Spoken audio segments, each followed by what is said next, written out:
Cette semaine, au réseau Bitcoin numéro 51, on va parler du bruit et des signaux à regarder, mais je vais vous montrer des données avec les gars, puis on va en parler plus en détail avec les pages que je vais vous montrer. Puis le monde, justement, cette semaine, il était surpris. Hey, qu'est-ce qui se passe dans le monde de la crypto, les Bitcoins, qu'est-ce qui se passe?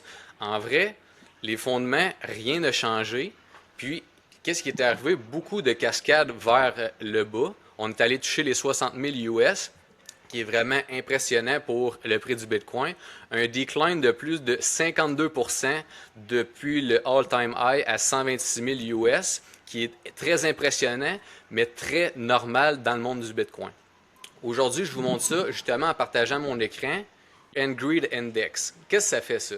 En vrai, ça l'analyse tout le temps les émotions du marché mondiaux, mais dans l'univers du Bitcoin. Qu'est-ce qui arrive? C'est que quand l'aiguille est dans le rouge à Extreme Fear, beaucoup de monde ont peur. Beaucoup de monde ont peur que ça descende plus bas, que le Bitcoin s'en va à zéro. Toutes les mauvaises nouvelles qui se passent dans le monde de la crypto-monnaie. Quand l'aiguille est dans le rouge, c'est là que ça va mal, mais ça reste que les opportunités sont tout le temps là. Quand l'aiguille est dans le vert, quand on voit, mettons exemple comme cet été, quand le Bitcoin était à 115, 120, 125 000, l'aiguille était dans le vert, 70, 75, ça s'appelle greed. Le monde pense tout le temps, ah, ça va aller encore plus haut, ça va aller encore plus haut, tout le monde parle en bien du Bitcoin, tout va bien. Dans ces temps-là, bien souvent, le reset se repasse, puis l'aiguille, elle s'en va de l'autre bord. Fait que les émotions, c'est vraiment les émotions de tous les investisseurs dans la crypto-monnaie, incluant le Bitcoin. Puis, c'est un bon indicateur d'achat ou de vente pour les traders. Fait que présentement, on est à 6. Pour vous donner une idée, en novembre 2022, quand le Bitcoin était tombé à 15 000 US, qui est très bas, c'était le bottom du bear market. Mais pour vous dire la différence entre présentement et là, c'est que à ce moment-là, le Fear Index il a descendu seulement à 10. Là, présentement, on est à 6, puis le prix du Bitcoin il est à 71 000. Fait qu'on voit vraiment qu'il y a comme une disconnexion du sentiment avec comment que le Bitcoin va avec les années.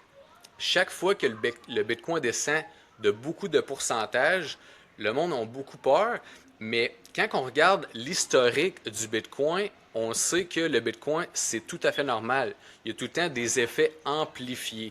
Beaucoup, beaucoup, beaucoup de volatilité comparativement au stock market américain. Pourquoi on parle de stock market américain? La différence, c'est que le Bitcoin, c'est un réseau global que tout le monde sur la Terre peut acheter et vendre en même temps. 24 heures sur 24, 7 jours sur 7. Tandis que le stock market américain, c'est seulement Américains, Canadiens, peut-être quelques pays européens qui peuvent acheter les actions. Fait que ça fait que la volatilité des actions est beaucoup plus basse que le Bitcoin. Beaucoup moins de monde peuvent acheter des actions américaines.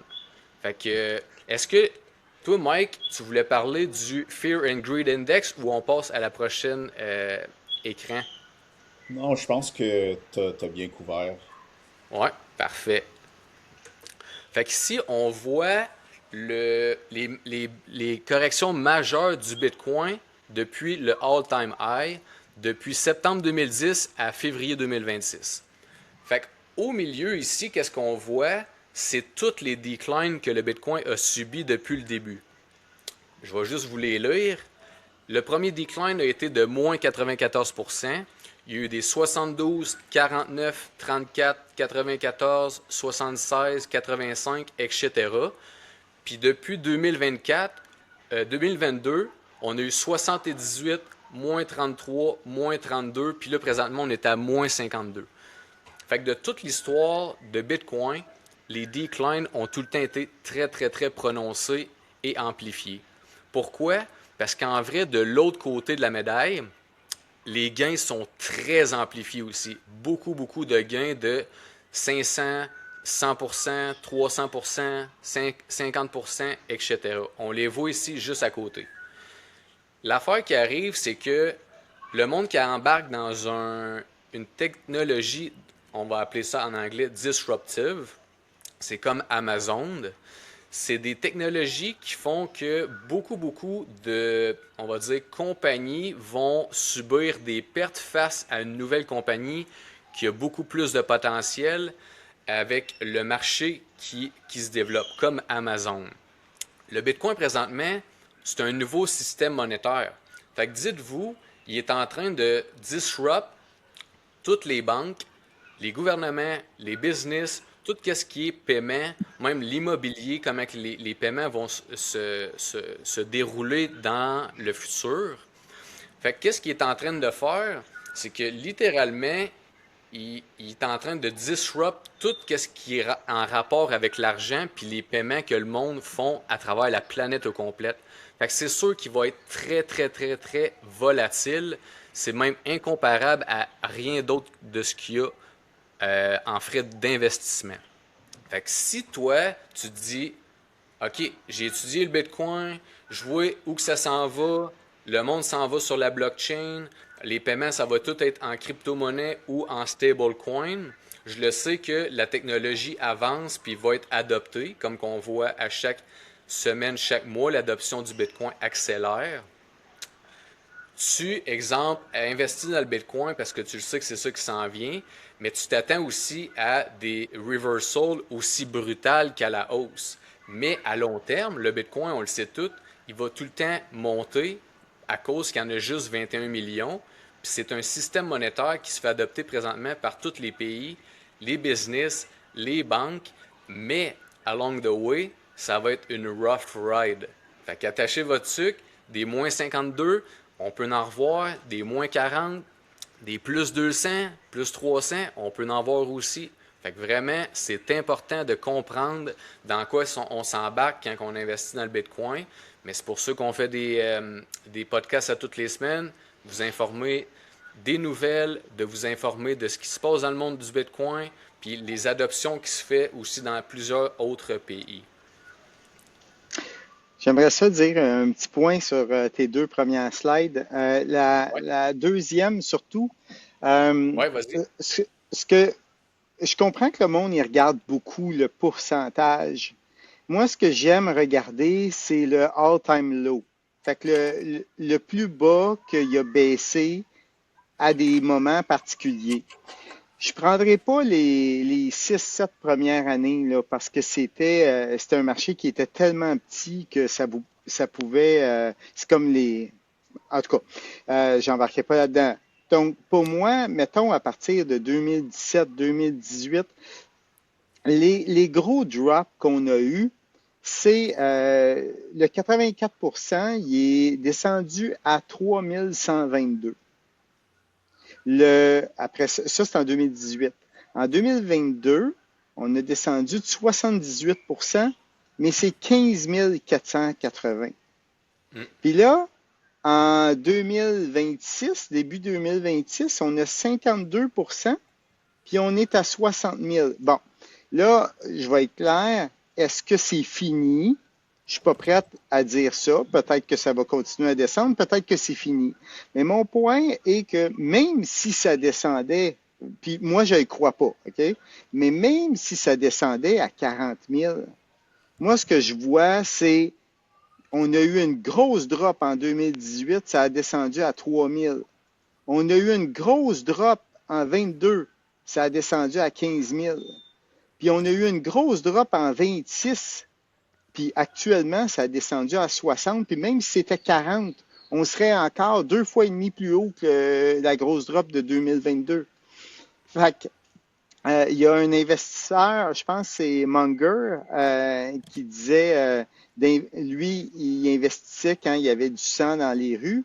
Ben, le Fear and Greed que tu as montré à la première slide, c'est Ouais, pas mal ça. C'est quand il y a du sang dans les rues, ça veut dire que tout le monde a peur. Puis ouais. c'est à ce moment-là que lui investissait. Bon, je prends ce quote-là de lui, mais il a dit d'autres choses sur Bitcoin que je suis pas d'accord. mais mais le point est quand même là, c'est que quand le monde a peur, est-ce que ça peut continuer à descendre un peu plus bas? Oui, mais l'idée, c'est que à chaque 4 ans, chacune des descentes a toujours obtenu un plus bas niveau qui était beaucoup plus haut que celui 4 ans plus tôt. Fait que si, au lieu de investir en Bitcoin, on met nos économies en Bitcoin, donc on a une vision long terme, 4 ans et plus, bien on sait que même s'il y a une drop dans 4 ans, il va être encore plus haut que le bottom qu'on a acheté 4 ans avant. Hmm. Bien dit, JF. C'est vrai qu'en checkant les all-time low, la différence de les all-time high, c'est qu'on voit quand même encore comment je pourrais dire ça, la tendance haussière, même s'il y a des gros declines, les declines sont tout le temps de plus en plus hauts. Ça veut dire que le Bitcoin a tout le temps un trend, un uptrend. Puis on peut remarquer aussi avec les chiffres, avec les, mettons, on va dire, avec les années, il y a beaucoup de moins 33, moins 39, moins 40.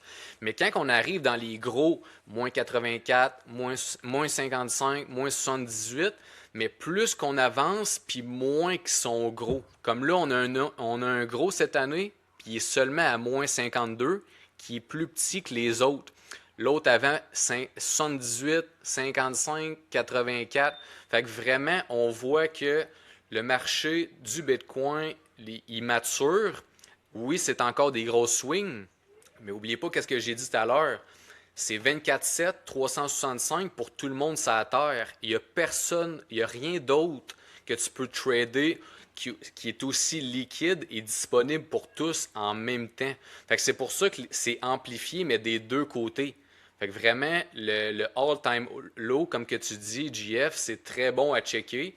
Ça, c'est un signal, comme qu'on va dire. C'est un signal de dire, OK, le Bitcoin est mature. Oui, il drop encore gros, mais c'est moins qu'avant. Vraiment une amélioration, moi, de mon point de vue à moi. Bon, celle-là, on la connaît tous, c'est l'action d'Amazon. L'action d'Amazon, juste pour vous dire un indice, là, en 1999, l'action était à 2 dollars, 2 dollars US.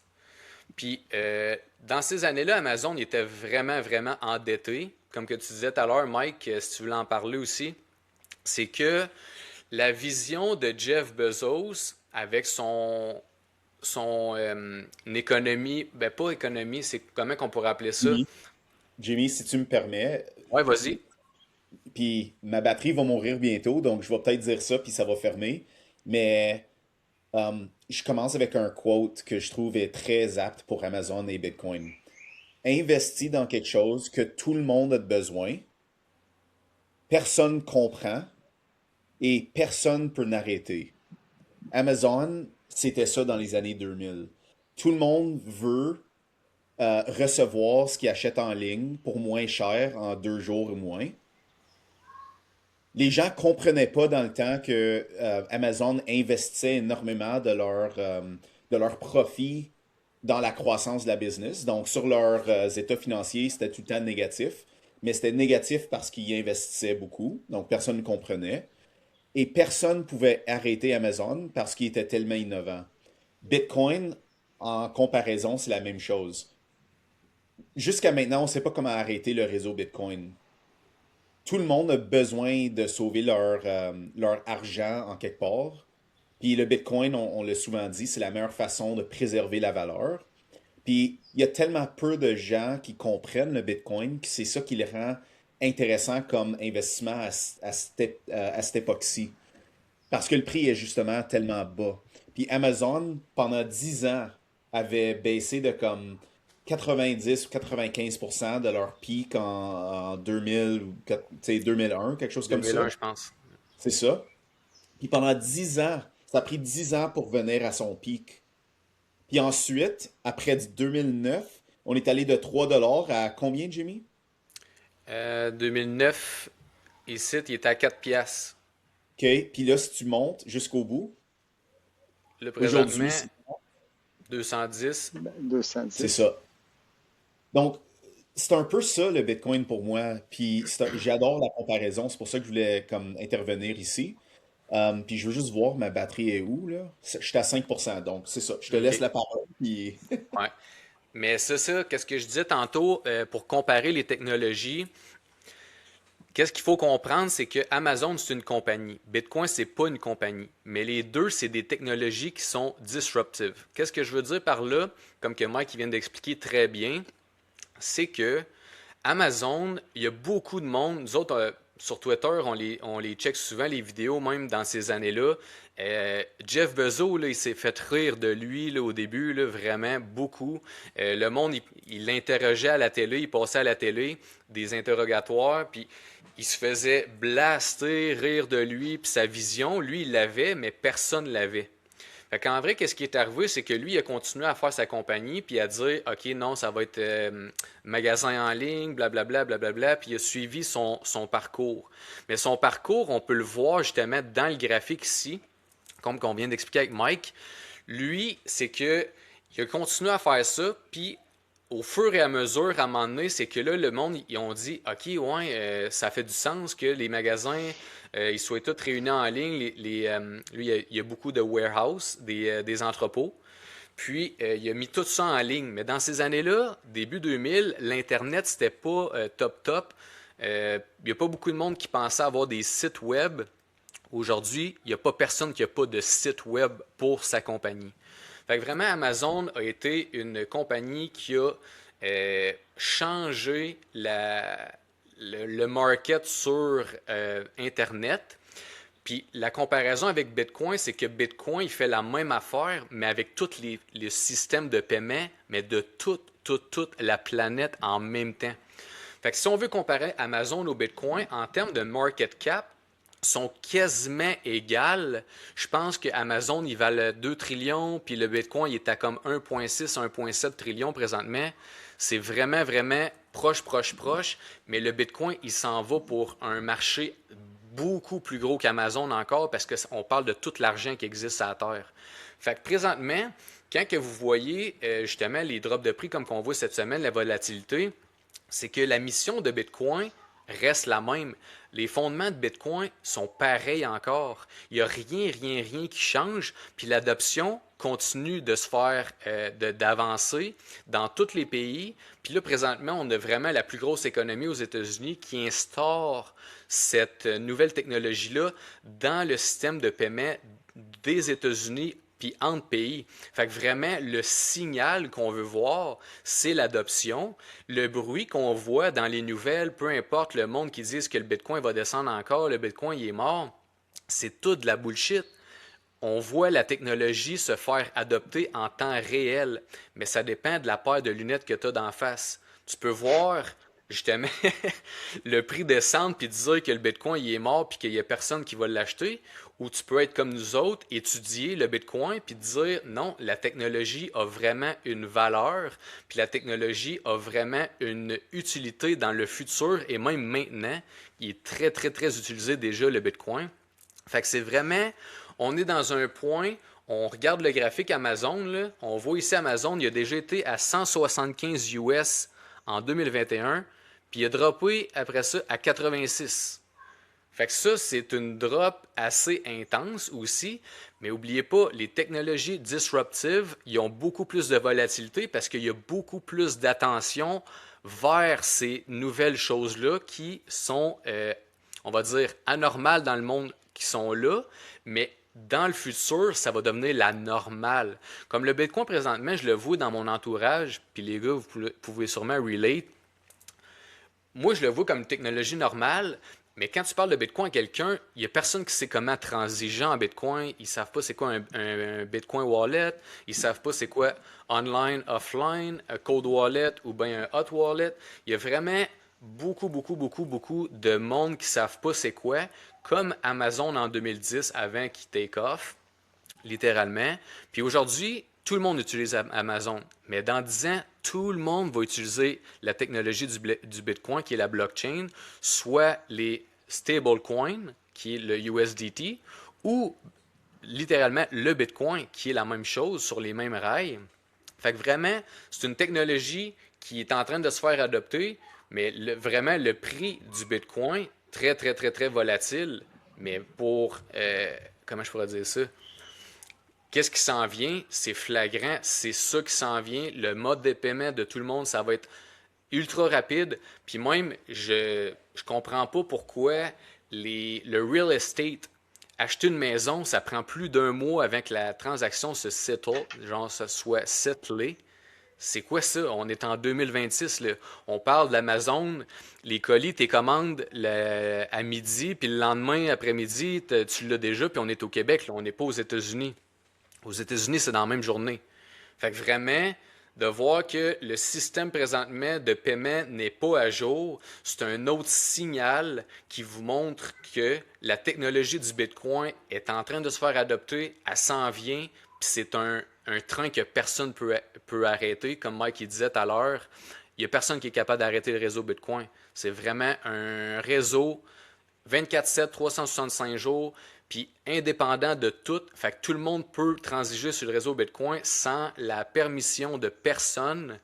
Il y en a juste 21 millions, une rareté que rien d'autre a. C'est vraiment une technologie qu'on va entendre parler pendant longtemps puis qui va avoir disrupt beaucoup, beaucoup, beaucoup de systèmes financiers, incluant des institutions comme les banques aux États-Unis.